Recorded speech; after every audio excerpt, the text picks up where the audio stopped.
Hello, everybody. Thank you very much for joining us for today's webinar focusing on a CV workshop.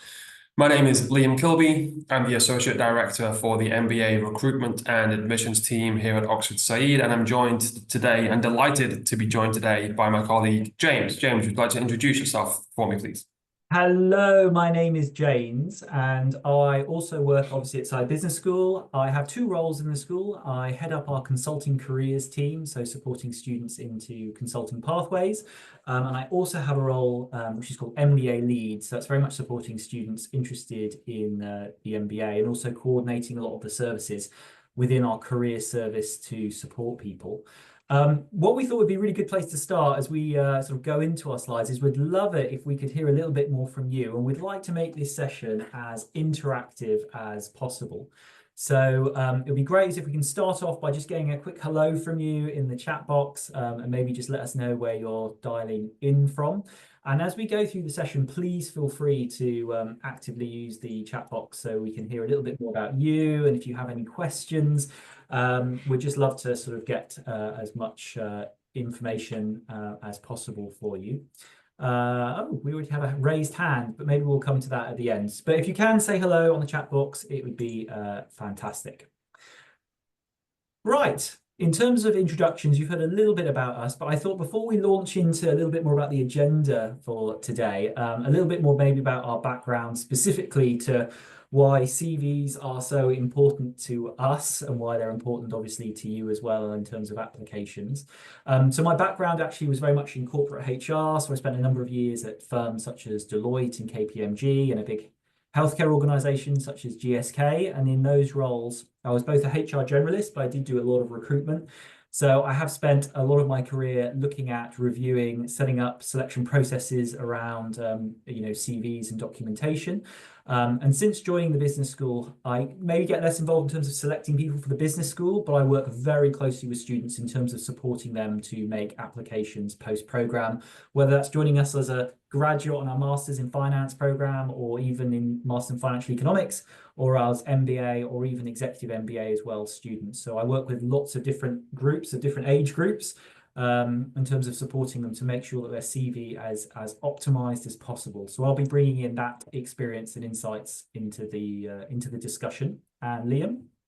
Thanks, James. Just very quickly, there's been a few questions that have come through on the Q&A. I think chat might be disabled for some people out there, so the best way to get in touch probably is the Q&A box, and I can see some people have said hello and where they're from in the Q&A. So thank you very much for that. As James mentioned, we want it to be as interactive as we can. So if chat isn't working for you, please, when we get to the questions section, if we get to any input from you, please use the Q&A box.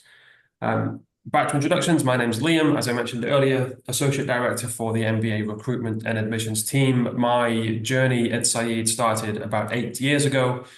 I joined the recruitment team for the MBA, working with MBA candidates, specifically kind of from North and South America, people looking to come into the MBA and start their educational journey with us.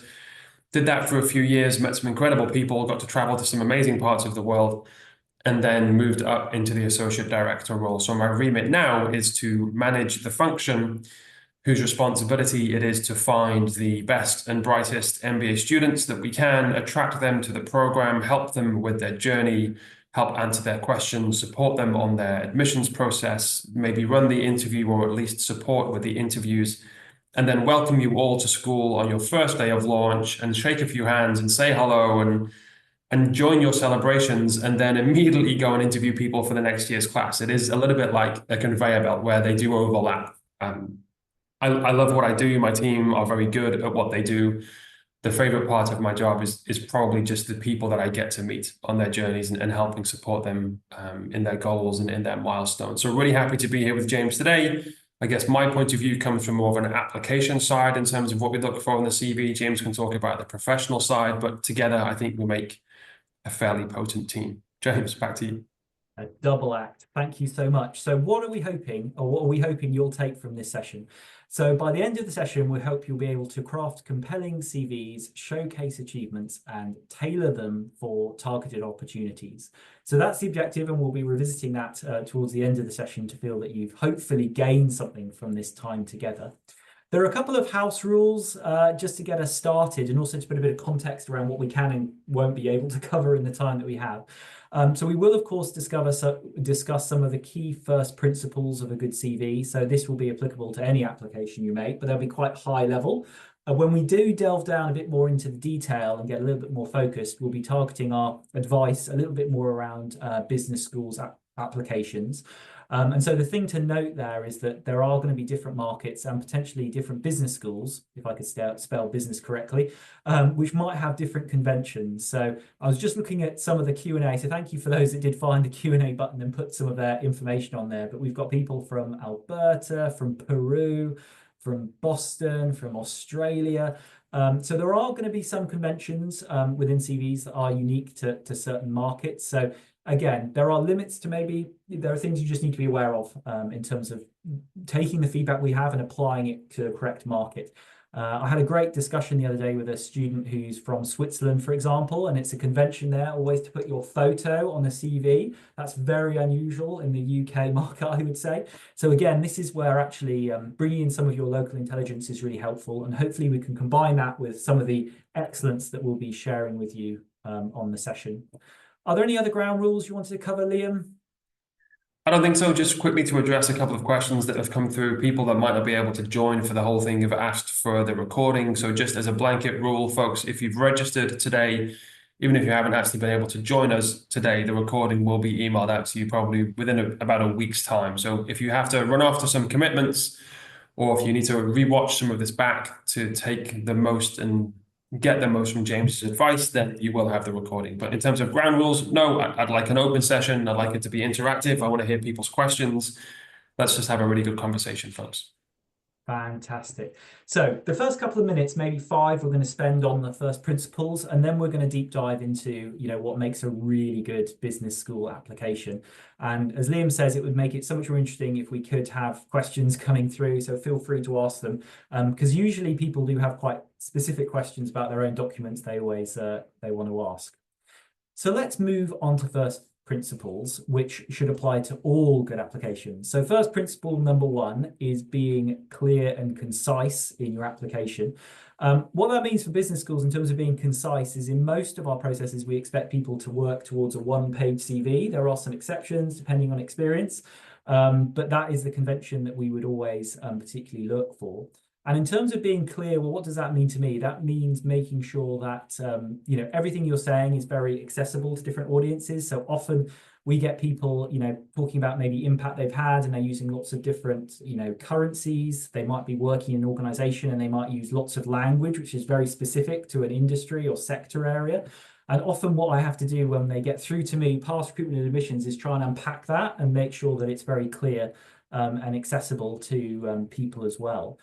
The rule of thumb I have, just talking about being concise again, is there was actually, many of you on the call might not remember CDs, but I used to buy a lot of CDs in my youth. And there was a great album in the 90s, and the album title was All Killer and No Filler. So generally, when I look at a CV, I'm always thinking everything on here has to be impactful. It doesn't have to be your whole life history. It needs to be super impactful. I just cannot have filler. Anything that is just taking up space or words that isn't adding value is actually detracting from the impact you would like to have. So that's the kind of things I was thinking about when I first see a CV. But Liam, anything that you've observed about being clear and concise on a CV? Yeah, this might sound a bit selfish, but bear with me. We have hundreds, if not thousands, of applications that we read through, and we read through them all cover to cover. So when it comes to an application, maybe it's, I don't know, maybe I've spent 6 hours that day reading applications, and I come to yours and you've got a 3-page CV because you're so proud of all of your achievements that you really want to get them all out there on paper and really put your best foot forward. That's slightly counterintuitive, because if I see a 3-page CV after 6 hours of reading 1-page CVs, I'm already thinking, oh, does this person not really understand the importance of brevity, the things that James has just been talking about? There's opportunity in the space in the application form itself to really go into detail about your achievements. And we want you to. There's no word count. There's no limit. There's no character limit on how you answer your career questions in the application.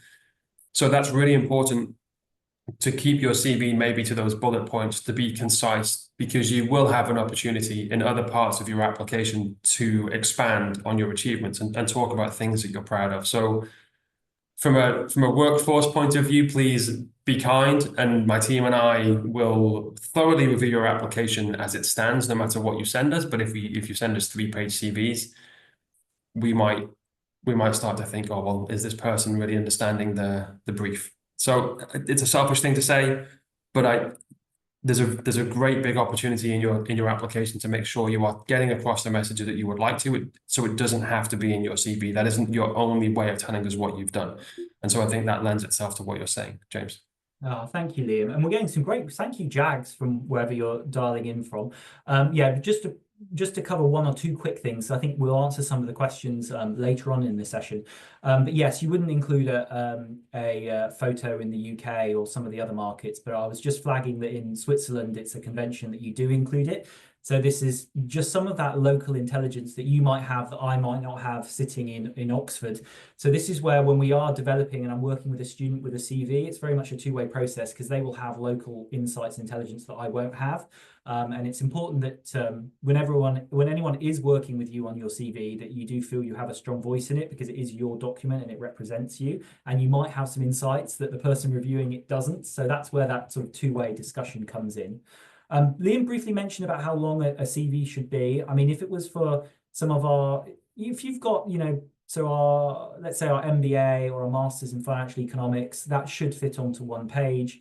If you're applying something like our executive MBA, that could be 2 pages, or if you're an MBA with maybe 10+ years experience, it might be 2 pages. But typically we advise students to work very hard to try and summarize it as succinctly as possible onto 1 page. Exactly as Liam was saying, because as Liam is working through hundreds of CVs, so too are students I'm working with when they apply to McKinsey or Bank of America or Amazon. They're going to be looking at a lot of documents, and you have to have that immediate impact, and it has to be very accessible to the person reading it. So unless you have, I mean, if you have killer material for 2 pages, some companies might be okay with that. But generally, for the students I work with, MBA and below level, we tend to advise for 1 page as much as possible.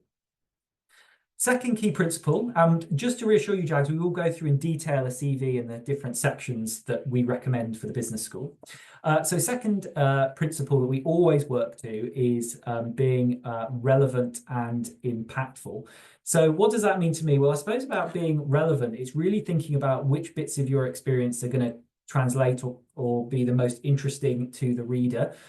With a 1-page or even a 2-page CV, you're going to have to make some very tough decisions about what you include and what you exclude.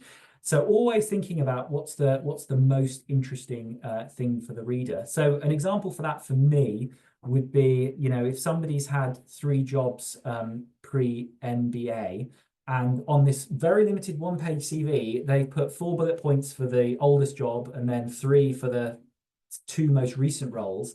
That's slightly imbalanced to me. You should be putting the most effort into the areas of your CV which are going to have the most impact. So again, it's just making sure that you're making those right choices about what you include. And sometimes when I'm working with a student, I'll ask them maybe to share with me their pre-MBA CV, just so we can do a sense check about what's not been taken through and what hasn't. Because occasionally students might think things aren't directly relevant, but actually have some really good transferable skills as well. So I do think really talking those through with somebody can help you decide which of the bits you really want to dial up and demonstrate on this document. And in terms of being impactful, I mean, we'll come on to this when we get into the weeds of an application, but in a sense, it is showing, clear outcomes within your CV and to be as quantifiable as possible. If you're applying to a consulting firm post-MBA, that's going to be sort of, lesson number 1. You just have to include as much impact and quantifiable results as possible. But yes, I think thinking about the impact and the relevancy is a key part of it. Liam, anything to add? Yeah, but just one quick thing. Thanks, James. I would say from an admissions point of view, some of our decision on whether we think you might be a right fit for the MBA is, are you going to be able to achieve what you tell us you want to achieve in your post-MBA career plan? And that's another section of the application form. You tell us what sector you're aiming for, what geography, what job role, what function. And so we'll look to your existing experience, to your CV, to really understand, well, Are you coming from a position of strength? Do you have experience in that sector already? And some people do, some people don't. It's okay if you don't. That doesn't make it impossible. But then it comes down to, well, okay, well, do they have transferable experience or transferable skills? That if they haven't worked in that sector before, do they have a profile that could transition across to that sector quite easily with some work?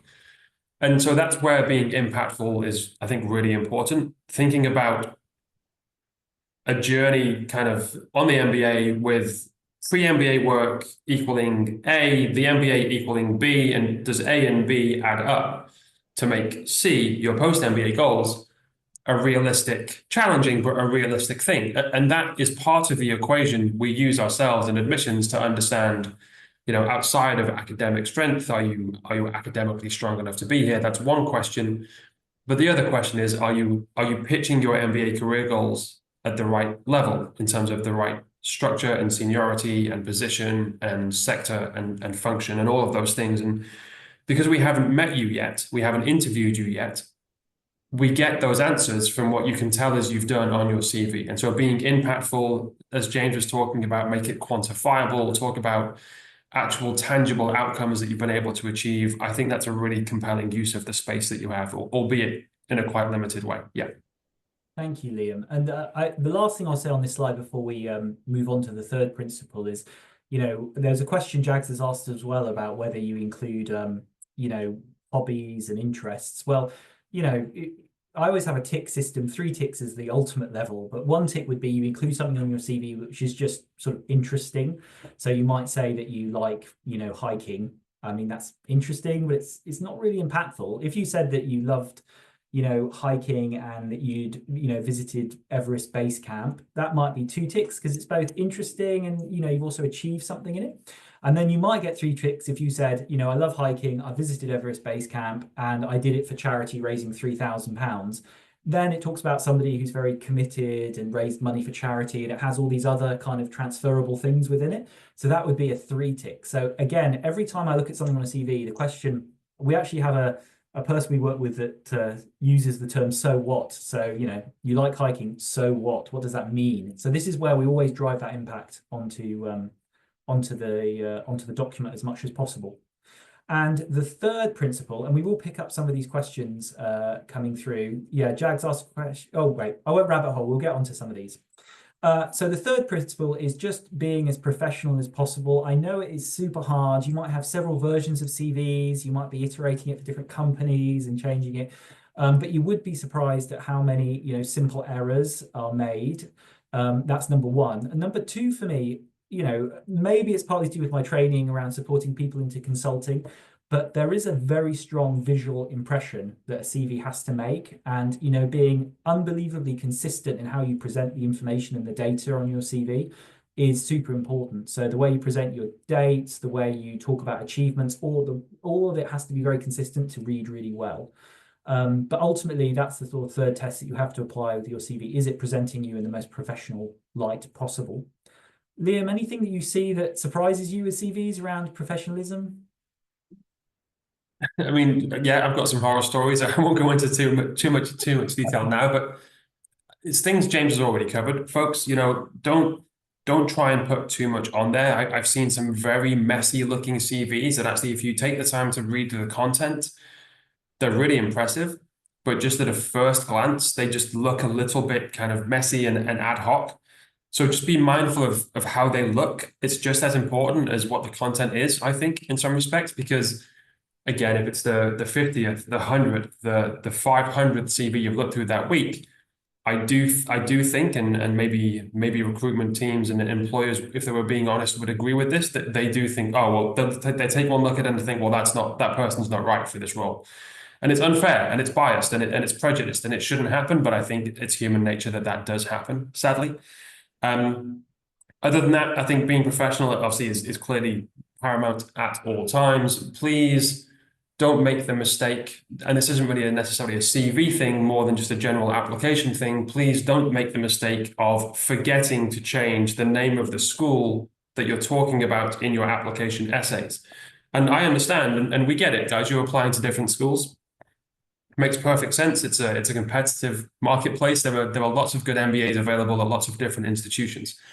we probably aren't the only school that you're applying to, but at least do us the courtesy and more honestly, do yourself the favor of proofreading what you're submitting to Oxford. If your Oxford essay mentions Cambridge or London Business School, I don't mind that you're applying there, but just be aware of the impact it will have on us receiving something that has clearly been written for another school and then copied and pasted without changing the school name. That does not look very professional and could hamper your chances to some extent. Yeah, thank you, Liam. And I think that point around, people looking at these documents are, unless it's an applicant system, which we'll talk about shortly, not quite, we don't use an applicant technology sifting system internally, but other employers certainly do. But certainly that first impression that you can make with your document does create a sort of halo effect. So if it's a good impression, they're going to think positively and hopefully reinforce it when they look through the content. But similarly, you don't want a negative impact where they immediately are struggling to see the timeline. They've got lots of questions about why things are in different places. That sets a kind of negative tone with the document. So again, it's really good. Sometimes you get into the weeds with a CV, but it's also good to step back and just think, well, what is this telling me as a picture? What does this look like? Can I see the story, the narrative within there? We've got some really good questions from Rasheen, Astrid, Jags, Irma. But we will try and cover these because this was more about scene setting on some of the principles. But what I'd love to do is literally take you through, I know you probably can't read this perfectly, but take you through a example CV and talk about each of the sections individually. And I think we'll cover quite a few of the questions, but we'll make sure at the end we'll scoot through and make sure that we've answered them. So this is the template that we recommend for students applying to our MBA program. Our MBA program has a 2-page version because they typically have more than 10 years experience. But this is the 1-page template that we recommend. And I think Liam, if we can figure out a way to do it, is going to add the link to this somewhere. Yeah, somebody's asked for the link in the question. So if I answer that question live, that question and answer should be viewable by the whole group. So I'll do that and it'll be on the Q&A box in the next few seconds. Fantastic. So this document is available on our frequently asked questions on our website. So this is the standard CV. And actually, I would say, having contacts at a number of other business schools, I was actually looking at someone's from Yale yesterday. This is pretty standardized. So we know that this works well for employers because it's very accessible. And we know it works well because we obviously get people into some, great organizations. What you would notice about it, we had a question, I think, from Jags that for this 1-page business school application, we don't tend to recommend a personal profile section, so a little introduction. If you were to join us and maybe later in the year apply, not through structured hiring, but apply directly to companies at the end of the MBA, you might go back to a 2-page, you might include a personal profile. But for a business school, and if you're applying to any of the big MBA employers that offer MBA schemes, they will all want it on this 1-page template. And the reason they're not that interested in the profile is because there's other data points that they're interested in that they can see on your CV. They don't want the spiel. They don't want to be told. They want to see what they're looking for. So they tend to not want a profile section. So this is available, as we said, online. This is our standard one that we recommend that you use if you do apply to the scheme. And it is the template I recommend my students use when they apply to McKinsey, Bain, BCG, Amazon, any of these kind of top MBA recruiters. And it is fairly consistent, I think, across most business schools. But as I said earlier, always worth just double checking for any regional or national nuances. But what we are going to do now is just go through each of these sections and answer and ask as many questions as we can around them.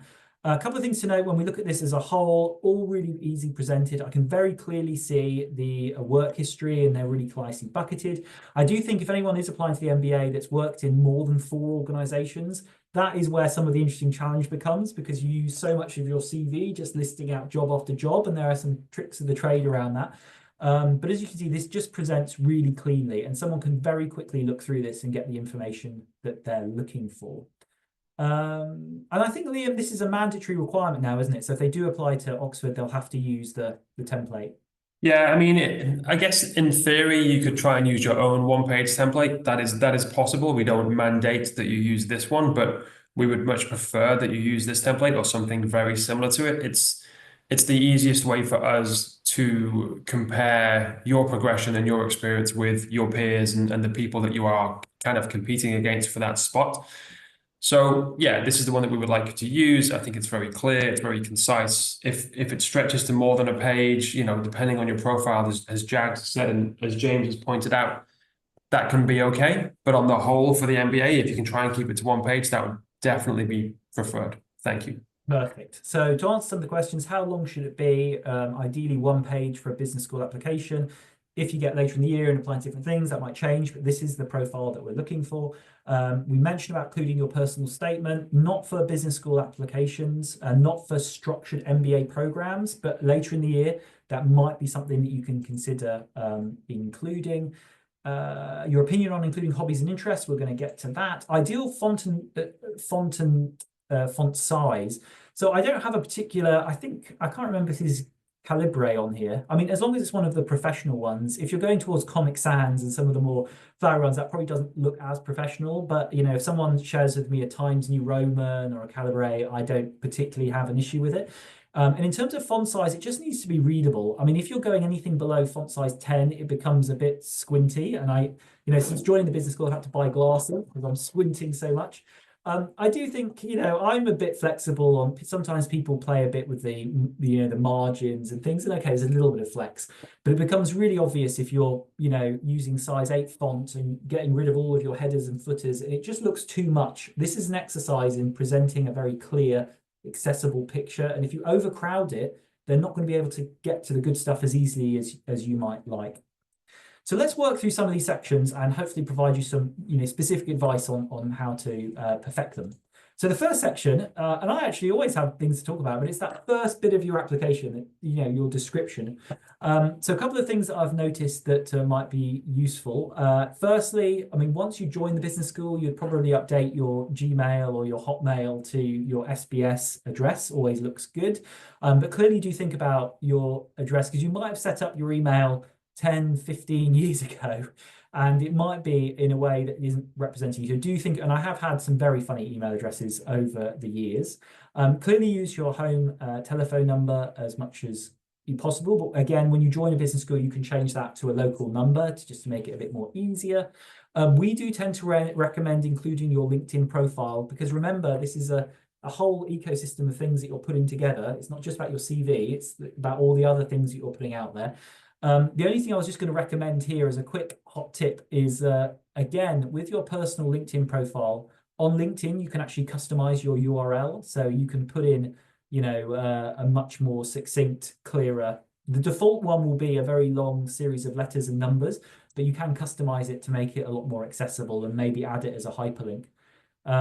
But that's the kind of course section. I don't suppose, Liam, I've left much space for you to say anything about. There's not much else to talk about. Yeah, from an admissions point of view, I think this is really important for a professional profile and looking for roles. I still think that email address being somewhat professional is important, but admission onto the program, admission into the school, this section probably is less looked at through that lens of is this appropriate or not, because we're not judging you for taking a professional role in the future. That comes down to James and his team and what you do post MBA. So it's important. I agree with everything that James has said, but from an admissions team point of view, we're less concerned about this particular area.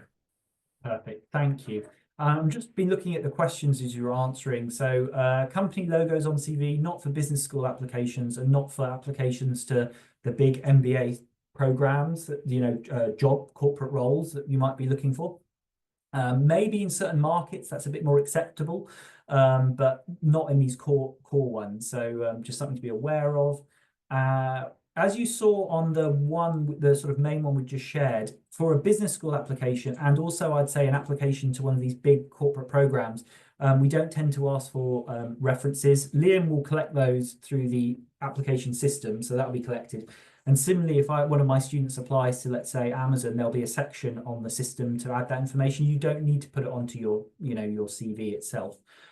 So that's kind of rare, I would say, looking at it. And yeah, Jags, you've talked about sort of length of time. I mean, if you do have 10 plus years experience or even 18 years experience, you might be better suited to use the EMBA template, which is a 2-page version of this. So again, I think MBAs with 10 plus years experience, there is maybe a little bit of discussion there.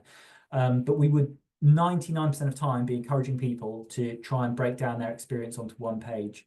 But as I mentioned earlier, the biggest challenge for somebody is less about length of experience and more about how many times they've moved companies. Because on a one-page CV, if you've moved more than 4 times, you're going to lose a lot of you're going to lose a lot of space just talking about the chronology, not talking about all the valuable stuff you've actually done. So that's where I think a discussion comes onto it. And I mentioned it earlier, within the business school, I don't know of any business school that does it, but we don't use an AI tool to screen CVs. We don't.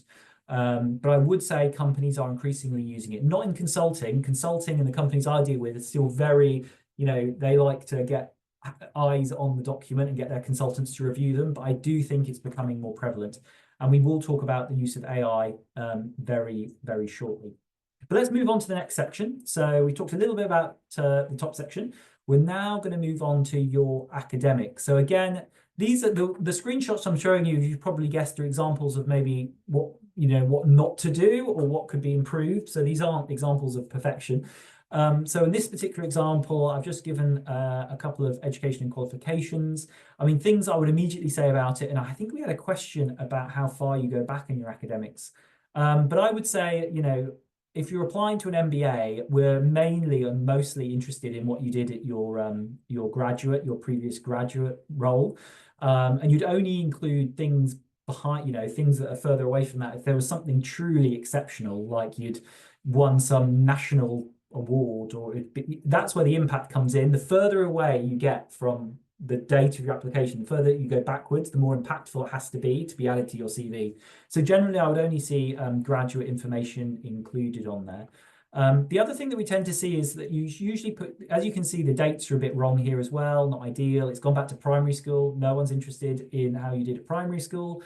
So you keep it recent, you keep it relevant. Also, the thing that they've done here is lost the convention. So, sorry, go back there. They've got Milan, Italy, and then merit pass. And again, this is about being consistent. So, you would want always the name of the university and the city underneath it. And on the right-hand side, you'd have the name of the qualification. And underneath that, you can at that space underneath BSc include whether you got a first class pass, etc.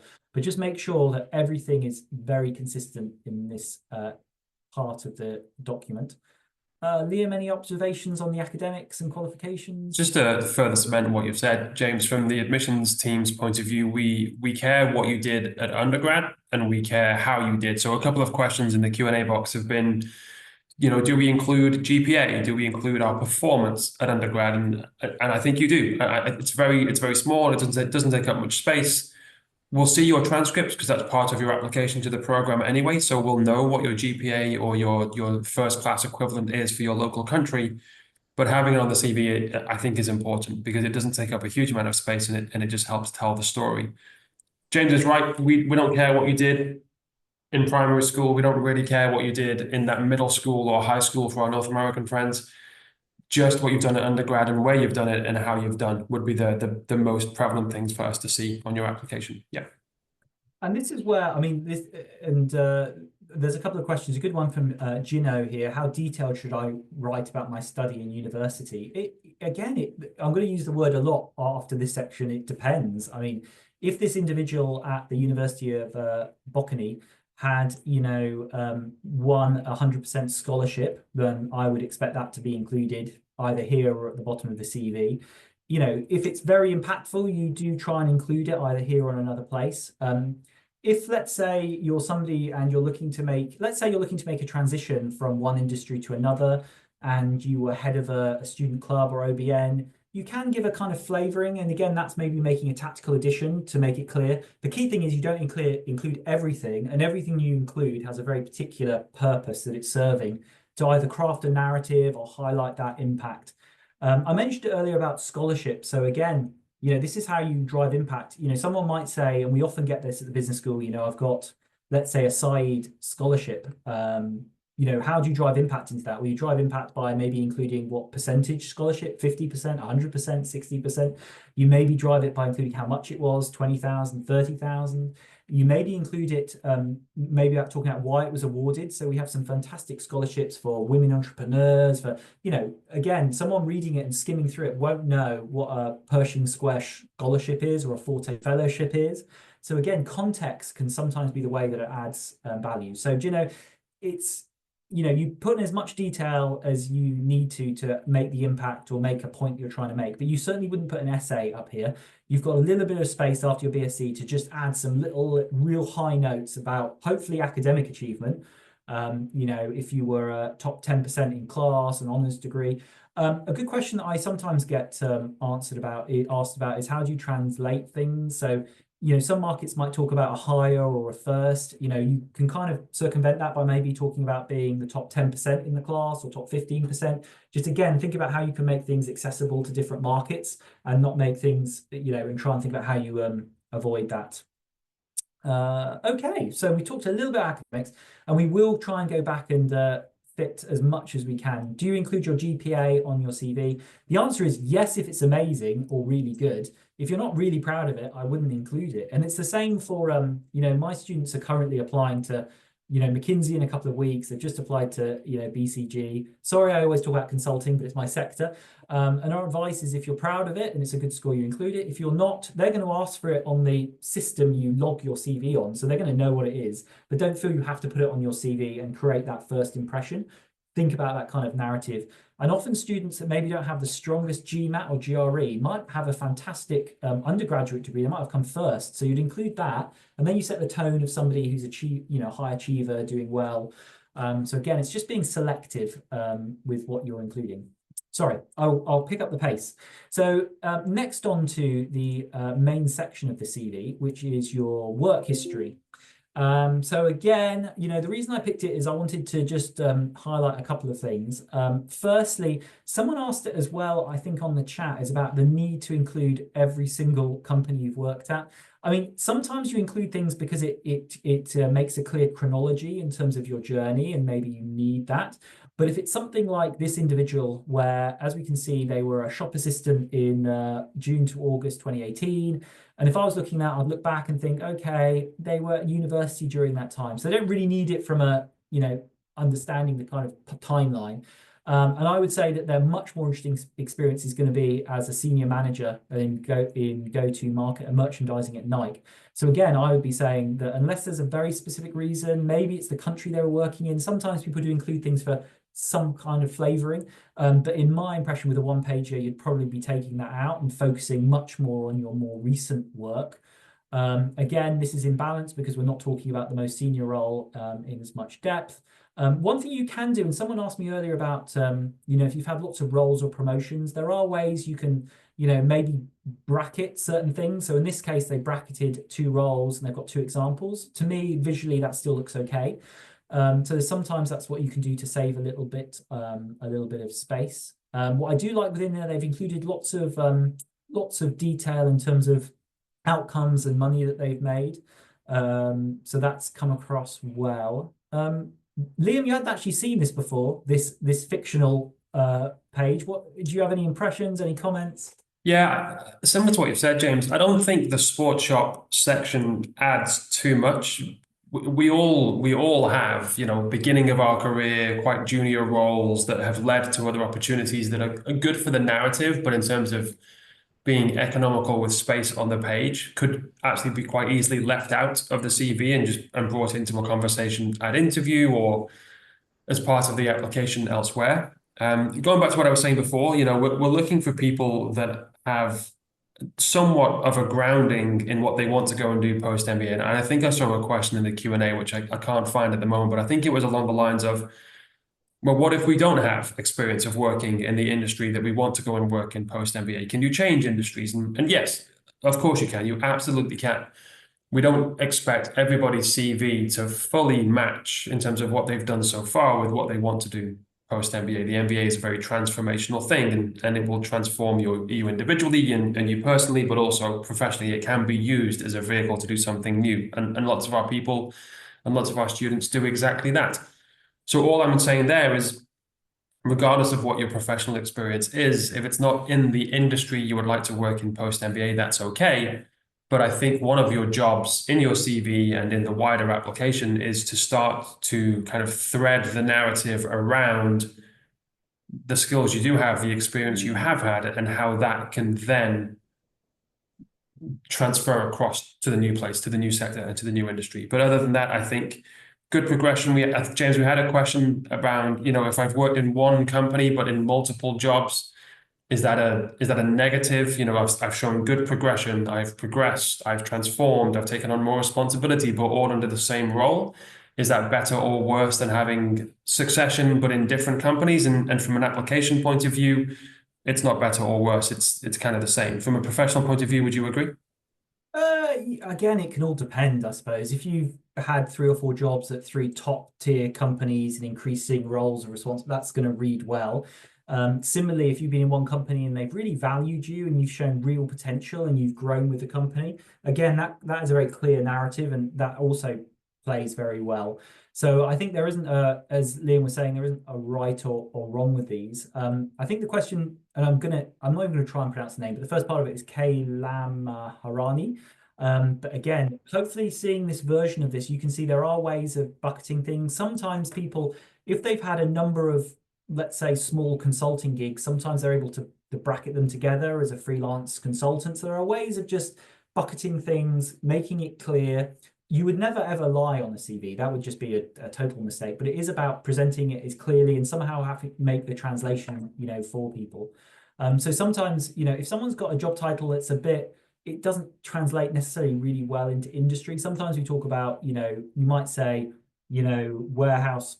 I'm trying to think. So for consulting, you might have someone that says consultant, and that can mean lots of different things. So often with students, I'll work with them and they'll be consultants dash, operations and performance improvement. So you then talk about the team that you're in, because it gives that little bit more detail about what you actually did. So sometimes you have to give that little bit of extra detail, give a little bit more context.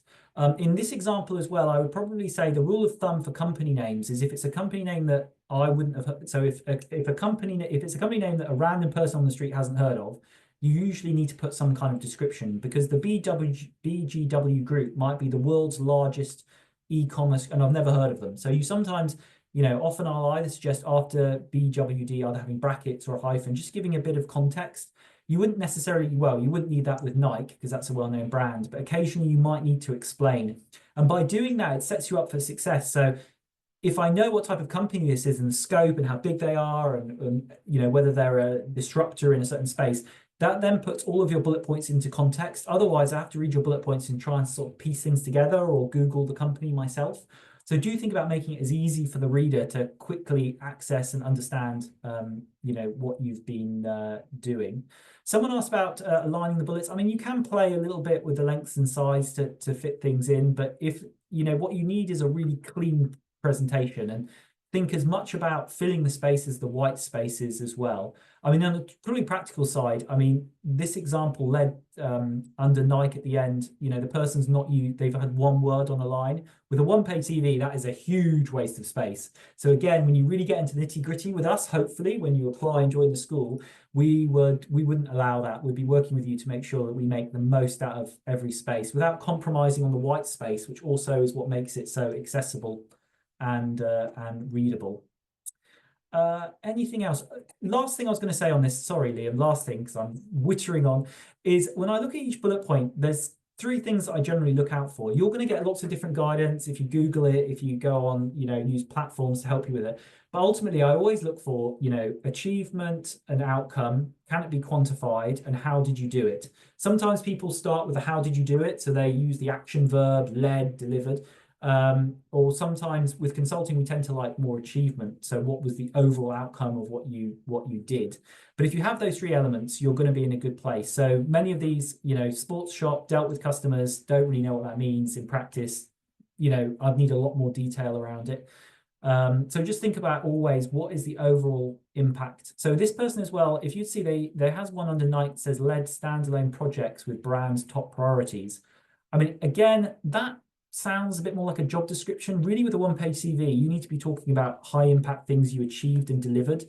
If I read something that reads too much like a job description, that's not really the place to put it. Your CV needs to be bullets of high impact, high achievement, what you delivered, what you got done, rather than a repetition of your job description. We've had a couple of questions. Can you use a QR code? I wouldn't say for a business school, because it would look a bit visually strange having a QR code at the top, but I do like the use of technology where possible. I think a hyperlink is perfectly acceptable. The CV template shown on the screen has space for GMAT score. but this one shared through the link doesn't have it. So the GMAT score, if you did want to include it, you would put it underneath your Oxford, under your application to the school, I think. So if you have a good GMAT, as we mentioned earlier, definitely do put it through. And I'm just looking to see if there'll be lots of specific questions. Everyone has their own CV and journey, and it's amazing how much you can talk about with a one-page CV. I warned Liam that I would talk forever, so I'm going to stop there. But I'll try and answer some more of the questions as we go through, because this section is important. This is the core content. And the tricky thing for you a little bit when you apply to a business school is it's not like applying to a job where they give you their person specification and you can compare, have I done this, have I done that? Business schools, we're looking for slightly higher impact things. So, it's been your overall journey, what impact you've had, have you done interesting things, did you study somewhere well, have you got good academic history? So I know it can be a bit trickier trying to match up, but we are just looking for a very solid, performance, lots of impact, done interesting things. It tends to be more that sort of higher level. Right, we will see if we can answer any more questions before time, but I will need to get to the end of the presentation. So the next section that we'll briefly talk about, or briefly, is your additional information section. So on our core template, I think we do include authorization and languages. My advice personally, when they get through to me and you're actually applying to jobs, is you only include these things if they're helping you. If you've got amazing languages that are relevant to what you're applying for, brilliant. If you can just speak English and your home language, then that's probably not going to differentiate you significantly, depending what the home language is. So it just depends. And same with work authorization, you include it if it's helping you. If not, you've only got a page, so you need to be super high impact. With interests, I told you earlier the criteria I have about what makes something good in interests. Is it interesting? 1 tick. Is it interesting with some achievement? 2 ticks. Is it interesting with some achievement and some transferable skills and things? Then that's 3 ticks. And so I tend to, when I'm working with students, tend to try and build these out. So, if you're running 5K every day, were you competing in a marathon? Were you doing it for charity? Like, how can you build these out a little bit more than just a list of things that you've done? Because if you just include things that are interesting, it's a bit of a gamble, because it might be the person reading it finds it interesting, or it might be they just, it's not interesting to them and it's not adding any value. So you try and think of things that you can talk about.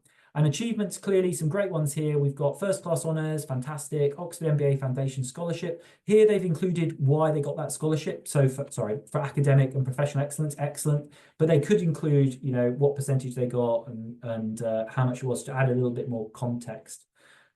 Anything else that you like or dislike about the additional information section, Liam? Yeah, there's probably some do's and don'ts, guys. From an application point of view, if you're thinking of maybe some North American schools and you speak to their admissions or recruitment teams, or you go onto some online forums and read about what they look for, I think there's a bit more of an expectation from some North American business schools to talk about your extracurricular activities, volunteering, charity work, those kind of things, working in the community. We have less of a need for that. It adds some color to your application, which is good to know, but it shouldn't necessarily take up space on your CV that is very valuable anyway, just for the sake of letting us know that you do it. I've got a really bad example where I think somebody felt the need to fill this interest section with something. And so for a job in my team, actually not an application to the business school, but a professional position, one of the candidates put something around, voluntarily made tea for their team every day in their current existing position. And I think just to put something in that interests and achievements section. So there is a real danger to fill that with something because you think you have to, and it doesn't really have the impact that we're talking about in terms of that James's colleague saying, well, so what? You made tea for your colleagues, so you're a nice person. And people appreciate that you make tea for them. But actually, in terms of a business school application or a professional application, is that really relevant? Probably not. I'd rather see nothing there at all than something you feel you have to fill it with. So you fill it with whatever you can think of. That doesn't add any value to anyone, I would say. Oh, thank you, Liam. And a lot of the questions you get are excellent questions. And these are questions which I answer every day, but a lot of them are, it just depends. So, would you include Freemasonry in your CV? It depends. I mean, did you have a role with them? What are you trying to tell? Would it affect you in different markets? I mean, we had somebody, for example, from the US who included really loved hunting and, preparing the antlers and things. And maybe for some organizations that would play well, but for others that might not. So it just depends on the sell. We had a couple of here. Should you include publications in the additional information section? Well, yeah, that would be a great interest. It could be an achievement you've been in the New Statesman or New Scientist, and that's a great achievement. It could be an interest that you love writing and you've been published in a particular. So again, you can think about where you place it, but do think about those three levels. Is it interesting, impactful, and what translatable experience you had? And actually, with a one-page CV, I think high impact, interesting is actually quite good. We had a great student who actually wrote romance fictions that were on Amazon and they earned money from that. That's a really interesting story about entrepreneurship. And again, so these things can be included in the right way. A couple of the other questions, should you add volunteer initiatives? Well, yes, but you apply the same rules. If you just spent one afternoon picking up rubbish, that's maybe one tick. If you helped run a group that cleared up the whole of a suburb in Mumbai, that gets you more ticks. So it's all depending on how impactful the actual example itself is intrinsically.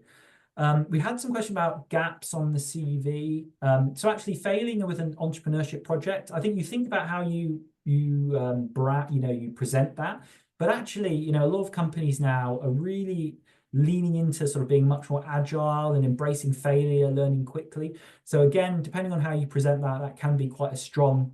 It can be something you can include. I mean, McKinsey, again, consulting, I'm sorry. One of the key things that they look for is entrepreneurship and entrepreneurial drive.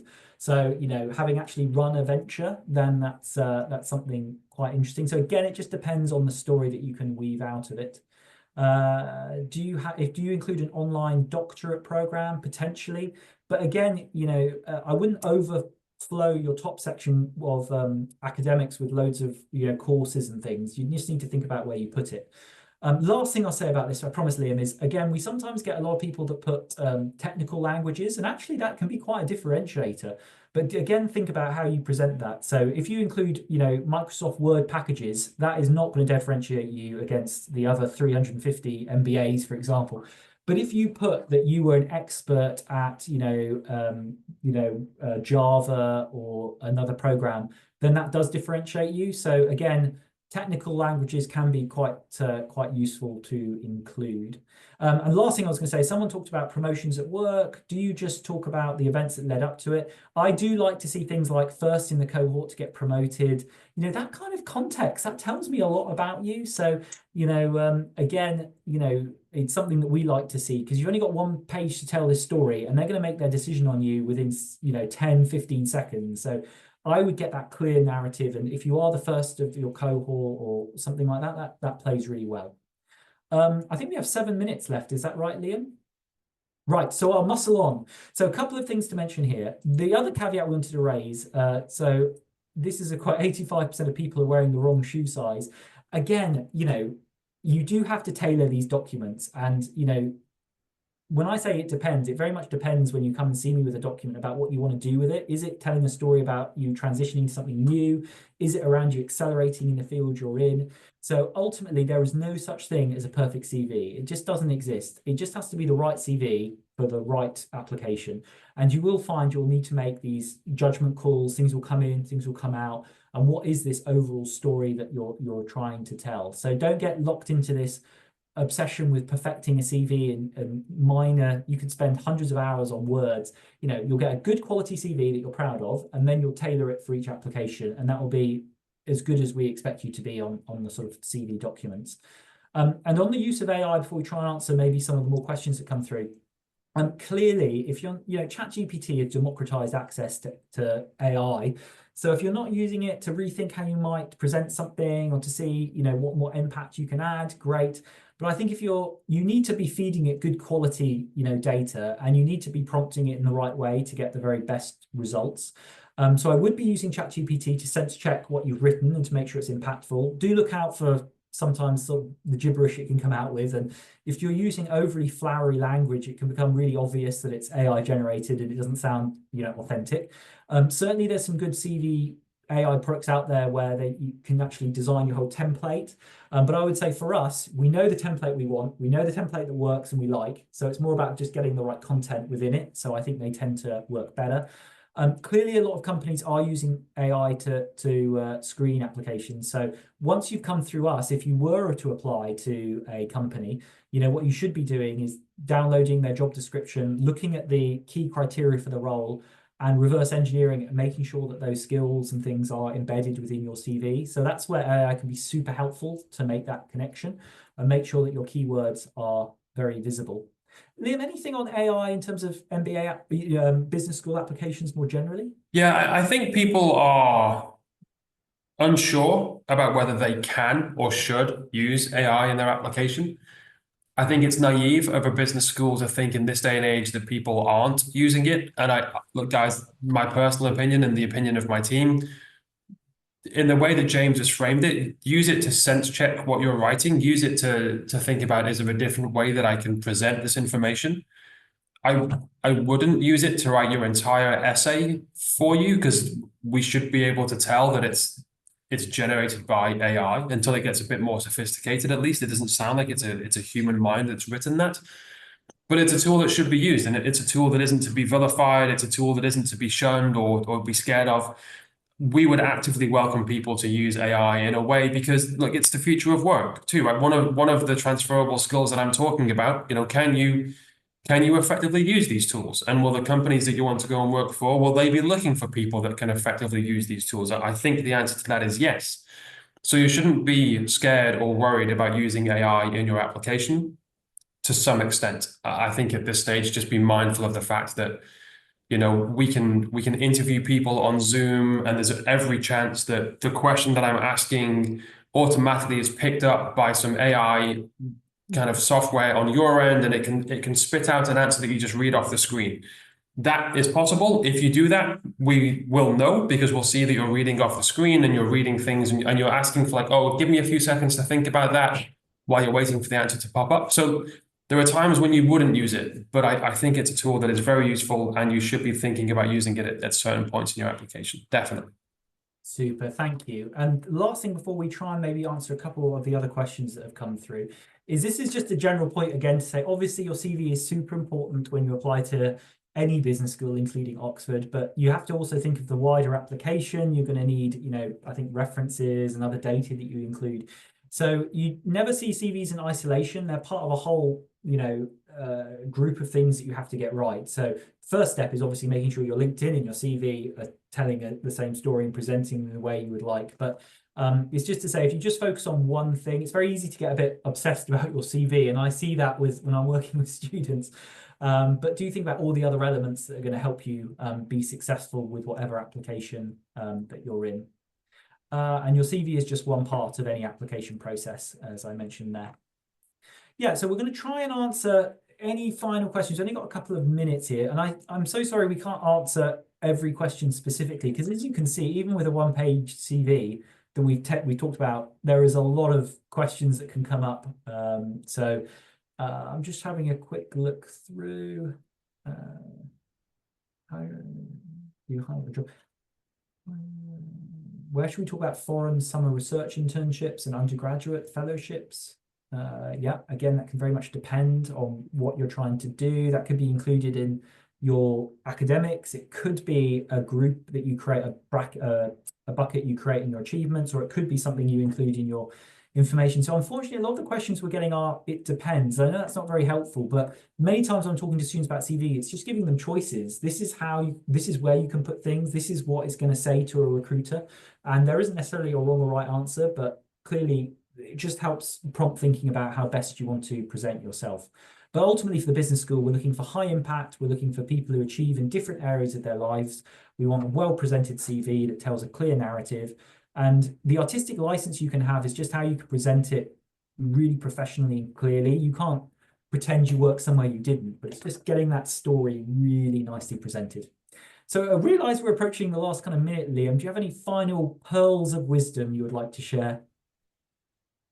Great question. In 2 minutes, let me think. I think it's really important, guy. And James talked about this. This is an obvious thing to say, but please don't try and pull the wool over our eyes. We will invite you to interview if we think your overall profile is strong enough. Your work experience and your CV is one aspect of that overall profile. but we'll have read your application cover to cover. We'll have prepared application questions and interview questions based on what you've given us. If we ask you questions based on a CV that you have maybe misled us on, and then we catch you out in that lie in the interview, that obviously is not going to end very well for you. So for your own sake, please only be authentic in your CV and be prepared to talk about everything on your documentation, CV, essay, references, all the things you submit. We will ask you questions based on all of it. The worst thing that can happen is that we see a strong candidate on paper who we're really excited to interview and see what he or she or they can do. And then we get them into a room or onto a Zoom call, and actually it's all been fabricated or embellished or slightly exaggerated, and they're not really authentically that person. That is the probably the biggest disappointment I have in my job, I would say. That sounds quite dramatic, but that's probably quite true. So on that very dramatic note, and again, I'm sorry we didn't always cover, it's just a lot to cover, and everyone will have very specific questions. But just to say, I mean, for the application, we're just looking for a good standard. And hopefully, this call can reassure you that, should you apply and be successful, you will get a lot of support from myself and my team to really make sure that it's in the very best place it can be. And you have the tools to tailor it appropriately for different organizations and applications. But yes, I hope you found this useful. Thank you so much for joining us. I can see some questions are coming on, so I might try and type them. But I appreciate we're now 1 minute over the time that we promised. So on that note, I'll thank everybody for joining us, and have a fantastic day. Thank you, everybody. Great to see you. We'll answer as many questions as we can, but if we did get to them, we're really sorry. But thank you so much for your company and your engagement.